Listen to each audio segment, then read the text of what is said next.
시청자 여러분 안녕하십니까? 뉴스데스크 제주입니다. 다른 지방에서 코로나19 확진 환자가 크게 늘어나면서 제주에서도 지역사회 감염 차단에 비상이 걸렸습니다. 제주도는 대구를 비롯한 국내 다른 지방에서 코로나19 확진 환자가 크게 늘어남에 따라 긴급 대책회의를 갖고 감염에 대비한 비상대비 매뉴얼을 한층 강화하기로 했습니다. 특히 국내선 발열 감시를 강화하기 위해 국내선 공항 출발 시점부터 발열 검사를 시행해 줄 것을 정부에 건의했습니다. 지역사회 내 약국과 병의원들의 감시체계 기능을 강화해 의심 환자들을 조기에 발견할 수 있는 체제를 갖추기로 했습니다.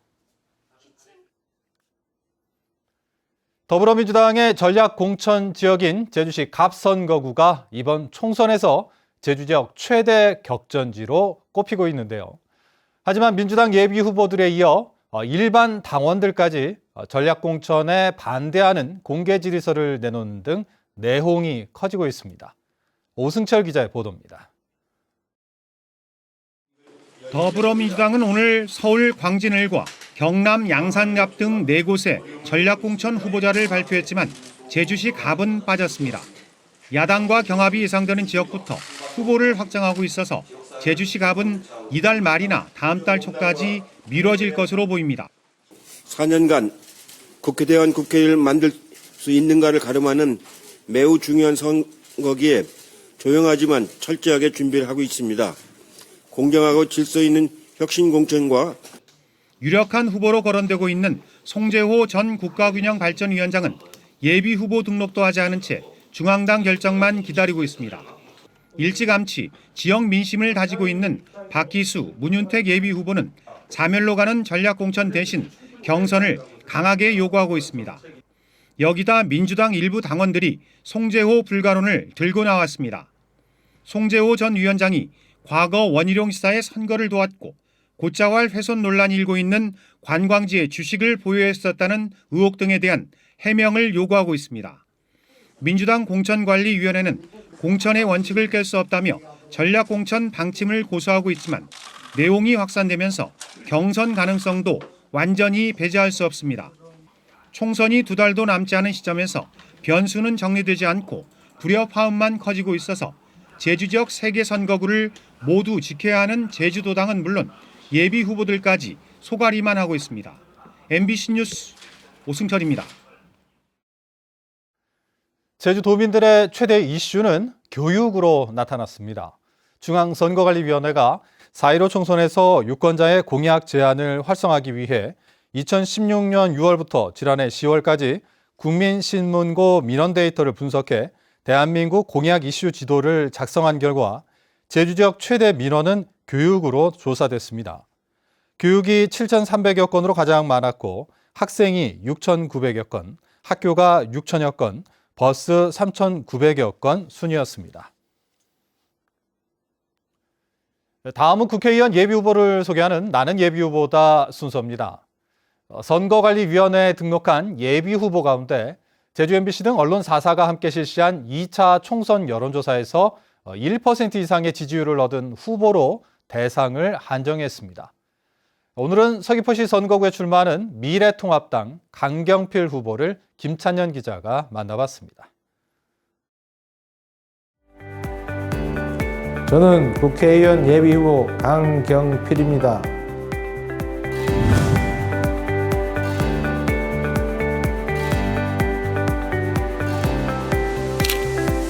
우리 서귀포가, 제주도가 제 고향이고 제가 태어난 곳이고 저를 키워준 곳이다. 그렇기 때문에 제가 그동안 쌓아온 어떤 경험과 지식 그리고 인맥 등을 활용해서 제주도에 또 서귀포에 기여할 수 있는 그런 방안의 하나로서 정치를 하겠다 이런 생각이 듭니다.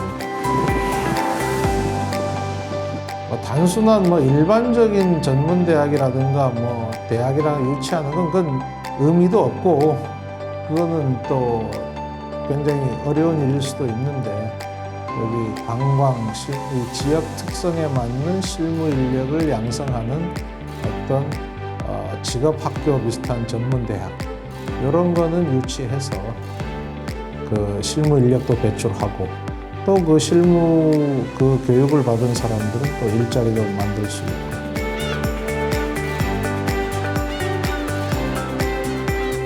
(30년) 이상 법조인으로서 법률적 식견을 쌓아왔고 또 각 분야에 또 다양한 어떤 네트워크, 인맥을 구축해 왔습니다. 국회 법제사법위원회 전문위원으로서 2년 4개월 동안 근무하면서 입법 실무도 경험해 봤습니다. 그래서 이러한 어떤 경험과 능력이 이 국회의원으로서 활동하는데 많은 도움이 되지 않을까. 이게 발의된 지 거의 2년 이상 된 것 같은데 무슨 이유로 제대로 논의조차 안 됐는지 제주도 의원들께서 어떤 노력을 기울였는지 굉장히 좀 궁금하기도 하고 조금 노력을 소홀히 했던 게 아닌가 하는 생각도 좀 듭니다. 21대 국회에서는 우선 4.3 특별법 개정안을 다시 발의해서 논의가 되게 하는 게 급선무다. 든든한 당신의 친구가 되겠습니다.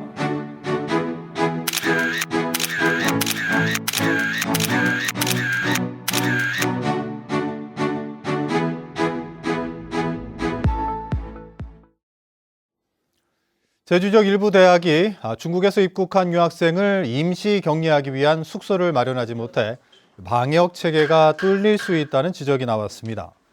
더불어민주당 좌남수 의원은 오늘 도의회에서 열린 코로나19 현안 업무보고에서 제주대는 유학생을 기숙사에 격리하고 있지만 나머지 대학은 자가 격리에 그치고 있다며 별도 시설에서 함께 격리할 필요가 있다고 주문했습니다. 교육부는 중국인 유학생이 입국한 경우 14일간 자가 격리를 권고하고 있습니다. 전 남편과 의붓아들을 살해한 혐의로 기소된 고유정의 1심 선고 공판이 내일 열립니다. 잔혹한 범행에 이어 치열한 법정 공방까지 이어지면서 재판부가 과연 어떤 결정을 내릴지 관심이 집중되고 있습니다. 조인호 기자입니다. 살인과 사체 손괴, 은닉 혐의로 체포된 고유정의 재판이 시작된 것은 지난해 8월. 8개월 동안 12차례나 공판이 열리면서 치열한 공방이 벌어졌습니다. 검찰은 전 남편과 의붓아들 모두 계획적으로 살해한 것으로 판단했지만 고유정은 전 남편 살해는 우발적 범행을, 의붓아들 살해 혐의는 전면 부인했기 때문입니다.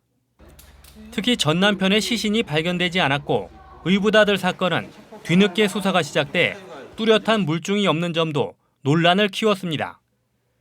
검찰은 전 남편의 혈흔에서 나온 수면제와 의붓아들 사망 당시 고유정의 휴대전화 메시지와 인터넷 검색 기록 등을 증거로 제시했지만 고유정은 수면제가 검출된 시험 방법을 믿을 수 없고 의붓아들 살해 혐의는 검찰의 꿰어 맞추기식 소설일 뿐 압도적인 증명이 없다고 맞섰습니다. 이에 따라 재판부가 어느 쪽의 주장을 받아들이느냐에 따라 형량도 크게 달라질 수밖에 없습니다. 검찰의 공소 사실에 따라 극단적 인명경시 살인으로 인정될 경우 징역 20년에서 사형까지 가능합니다. 반면 고유정의 진술에 따라 참작 동기 살인으로 인정되면 징역 3년에서 8년까지 형량이 줄어들 수 있습니다. 제주 지역 역대 범죄자 중에는 2003년 환전상 부부 등 3명을 살해한 이모 씨에게 1심에서 사형이 선고됐지만 대법원에서는 무기징역으로 확정됐습니다. 고유정에게 사형이 선고되면 국내 사형수 57명 가운데 유일한 여성 사형수가 되지만 우리나라에서는 1997년 이후 사형이 집행되지 않고 있습니다. MBC 뉴스 조인호입니다. 제주도의회 제2공항 갈등해소 특별위원회는 내일 오후 3시 도의회 대회의실에서 제2공항 갈등 영향분석 용역 추진 상황 설명회를 개최합니다. 이번 설명회는 용역을 맡은 한국갈등학회 관계자가 용역 추진 상황을 설명하고 방청객 의견 수렴과 질의응답 순으로 진행됩니다. 제2공항 갈등해소 특위는 설명회에서 나온 의견을 반영해서 3월 초까지 용역을 완료하고 갈등 해소를 위한 종합적인 방안을 마련하겠다고 밝혔습니다. 요즘 코로나19 확산 소식에 걱정이 많은데요. 그런데 요 며칠 폭설이 내린 한라산은 이런 일상의 근심을 잠시나마 잊게 할 만큼 경이로운 장관을 연출하고 있습니다. 이소영 기자가 은빛 세상으로 안내합니다.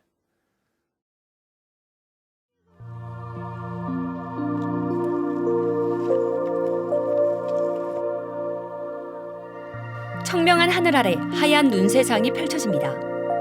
설원리로 우뚝 솟은 백록담이 이국적인 광경을 자아내고 나뭇가지 위에 두텁게 쌓인 흰 눈은 겨울산의 풍광에 다채로운 이야기를 선사합니다. 영화 겨울왕국에 와 있는 것 같아요. 약간 스위스 느낌도 나고 너무 예뻐요. 한 발 한 발 힘겹게 산을 오른 등반객들은 눈부신 설원에 탄성이 터지고 동화 속 은빛 왕국을 카메라에 담느라 시간 가는 줄 모릅니다. 1m 가까운 폭설에 이틀 만에 산행이 허용된 한라산에는 오늘 하루 5천여 명이 찾아 설경을 즐겼습니다. 너무너무 힘들었는데 여기 올라와 보니 설원 너무 파란 하늘 너무 좋습니다. 제주 시내가 다 보이고. 올겨울 포근한 날씨가 이어지면서 눈이 거의 내리지 않은 데다 이달 중에 눈 소식도 더는 없어 등반객들에게는 잊지 못할 겨울의 추억이 됐습니다. MBC 뉴스 이소연입니다. 제주지방검찰청은 최근 원희룡 제주도지사를 공직선거법 위반 혐의로 제주도 선거관리위원회가 고발한 사건에 대해 현재 검찰이 직접 수사하고 있다고 밝혔습니다. 원희룡 지사는 지난달 제주의 한 취업교육기관에서 직원과 교육생에게 피자 60만 원어치를 제공하고 지난해 12월에는 자신의 유튜브 채널에서 영양식 죽을 판매해 공직선거법의 기부행위 금지 규정을 위반한 혐의로 고발됐는데 검찰은 법과 원칙에 따라 수사하고 있다고 밝혔습니다. 제2공항 건설 촉진 범도민연대는 도미래방에서 기자회견을 열어 제주의 100년 미래를 여는 출발점인 제2공항을 반드시 건설하라고 촉구했습니다. 이들은 제2공항 건설은 제주시에 집중된 의료와 행정시설을 균형 있게 나누기 위한 매개체가 될 수 있다며 정치적 기득권적인 관점에서 벗어나 서귀포시와 제주시의 균형 발전을 위한 사업으로 이해해야 한다고 주장했습니다.